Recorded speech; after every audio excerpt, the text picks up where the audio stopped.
Hey friend, this is Evangelist Micah McCurry. You're listening to the Bible Tract Echoes radio broadcast, and this just happens to be the end of the week. You're listening to the final broadcast of this week. We are in Nehemiah chapter number 4, and I have an exhortation to give you. Keep your weapon nearby.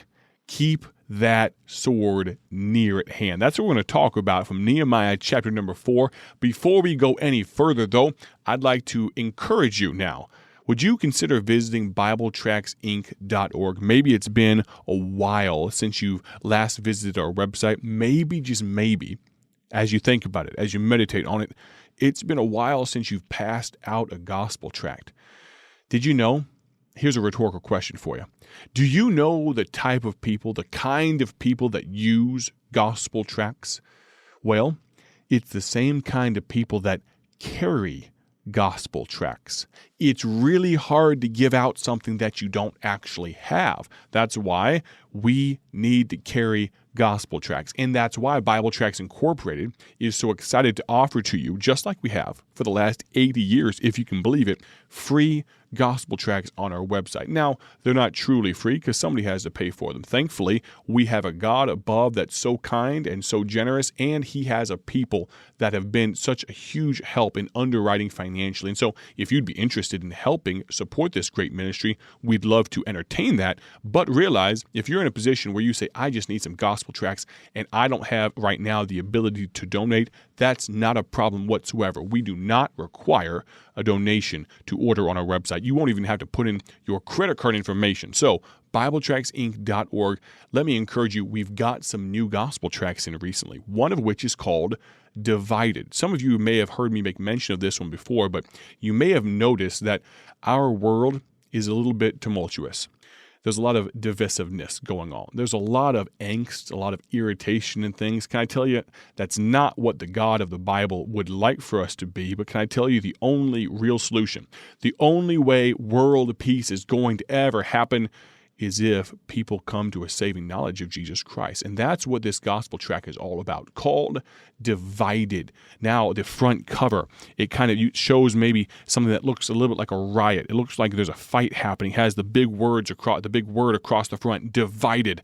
But on the inside, it can tell you how you can know for sure, beyond a shadow of a doubt, that you're on your way to heaven. The Lord allowed me to write that later last year, and so I'd like to ask you, would you consider going to our website, BibleTractsInc.org, and ordering some of that gospel tract called Divided? Now, Nehemiah chapter number 4.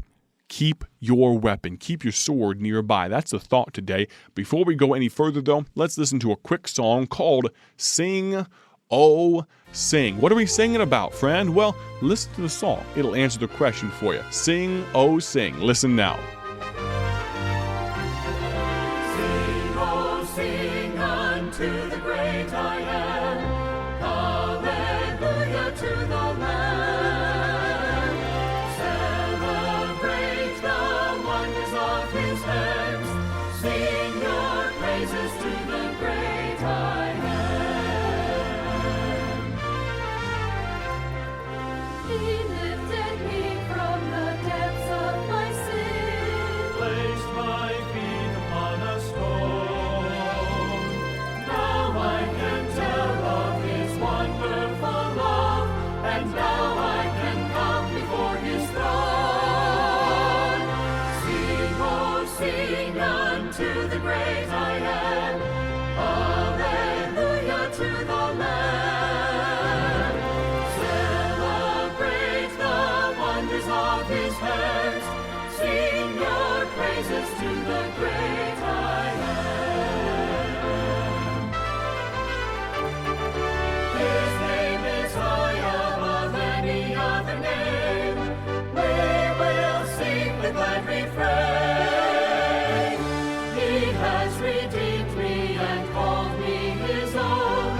I will forever proclaim, forever proclaim. Sing, oh, sing unto the great I am. Hallelujah to the Lamb. Celebrate the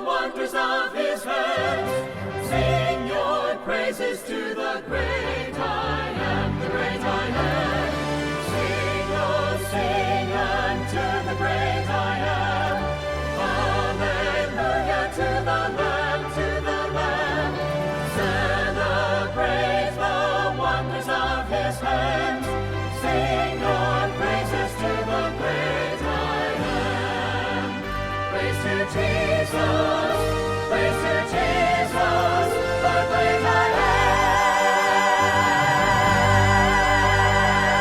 am. There's a lively song, an upbeat song, Sing, Oh Sing. What a great song. You can find more about that on BibleTruthMusic.com. But let's turn in our Bibles to Nehemiah chapter number 4. Nehemiah chapter number 4. Let's look, if you will, at verse number 15, and we'll read down through verse number 17. Nehemiah 4:15, and it came to pass when our enemies heard that it was known unto us, and God had brought their counsel to naught. Remember, these are the enemies against the God's people, against the work that's being done by Nehemiah and his people, his hometown folks there in Jerusalem, building up the walls, that we returned all of us to the wall, every one unto his work. They got back to work. And it came to pass, verse number 16, from that time forth, that the half of my servants wrought in the work, and the other half of them held both the spears, the shields, and the bows, and the habergeons, and the rulers were behind all the house of Judah. The people got to working, and they did it in a wise way. Because of the threat, the imminent attack that could be happening, half of the people held the weapons, half of them worked on the wall. Verse 17, though, they which builded on the wall, and they that bear burdens, with those that laded, every one with one of his hands wrought in the work, and with the other hand held a weapon. So think about this for a moment. Not only do we have half of the people completely and totally tuned in and ready for fight. They've got the spears, they've got the swords, they've got the shields, they're ready to go. While the other half are working, those that are working are not putting both hands into the work. With one hand, they're working, and with the other, they're holding a sword. Now think about this for a moment. You say, how fast can you get work done if you have one hand working and one hand holding a sword? Well, I will say this. You can get a whole lot more work done that way than you can if you are dead. Now, hold on a second. What are you talking about, Brother Micah?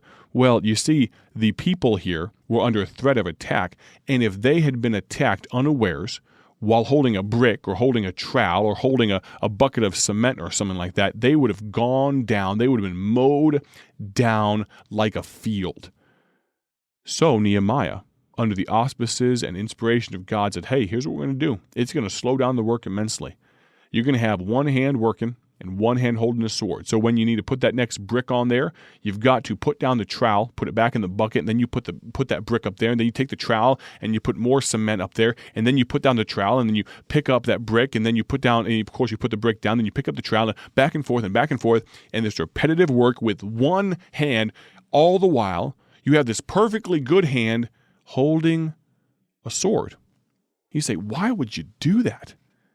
Well, friend, as I said, you could get a whole lot more work done that way than you can if you're not breathing anymore.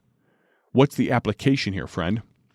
Oftentimes we launch ourselves into a work, maybe even a good work, maybe even God's work, but we forget to keep our sword nearby. What are you talking about? What are you trying to say here?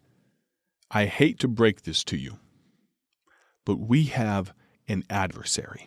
The Bible describes him as a roaring lion, seeking whom he may devour. And he's looking for any in. He's looking for any chink in the armor. He's looking for any gap, anything that he can wedge himself into. The Bible says, neither give place to the devil. Now, that word place, it has at its root a word pronounced topos. Now, the word topos in the Greek is where we get our word topography. So when the Bible is saying neither give place to the devil, it's saying don't give up a miserable inch to the devil. Don't give him anything in your life. And that's how we should treat our relationship with the devil. Because he's looking for any way, surreptitiously or subtly, he can get into your life. And if all it takes, you could be doing a good work, you could be doing God's work, but sometimes all it takes is for you to put the sword down just out of reach. And as you're standing there, figuratively speaking, with a trowel in one hand and the brick in another, he sneaks up behind you, and he begins to take a place or topography, topos, in your life.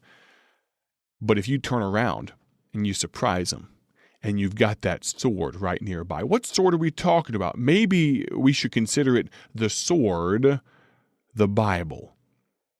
It's a sharp sword. It's a two-edged sword, piercing even to the dividing asunder of soul and spirit, to the joints and marrow. That's the kind of sword that I'm talking about. When you turn around and you have that sword in one hand, or if I should maybe put it this way, in your heart, you have it near at hand. You've got some Bible verses memorized. You know how to deal with this devil who wants to take some place in your life. You've kept your weapon nearby. But here's the problem. Not only do oftentimes we not have our weapon nearby, but it's not even on our person. It's nowhere near us. We don't bring it anywhere near our place of occupation. We have left it at home, and not only that, it's dusty and rusty and worn out and hasn't been used in so long. We barely crack the cover of this thing on Sunday mornings if and when we go to church. Our sword is nowhere nearby, and you think you're going to defend yourself from the wiles of the devil? You say, Brother Mike, I can't get work done quite as quickly if I devote so much time to the sword, to the Bible.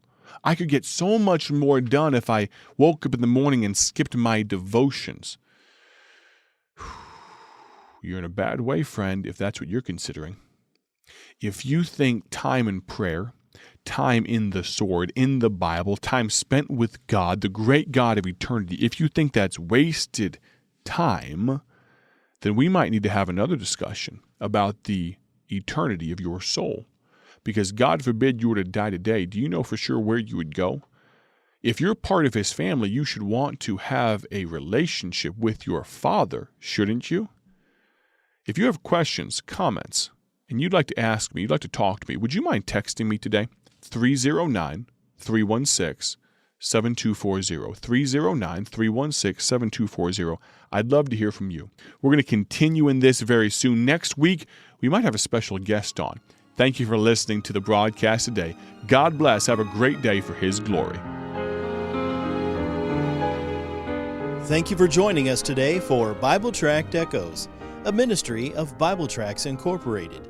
If you would like to receive a free sample packet of all of our tracts, you can contact us by calling 309-828-6888. That's 309-828-6888. Our mailing address is P.O. Box 188, Bloomington, Illinois, 61702. A faster way to contact us is to go to our website at BibleTractsInc.org. That's BibleTractsInc.org. There you will find more information about our ministry and details on how you can support Bible Tracts Incorporated. Thanks for listening, and may the Lord richly bless you as you serve Him.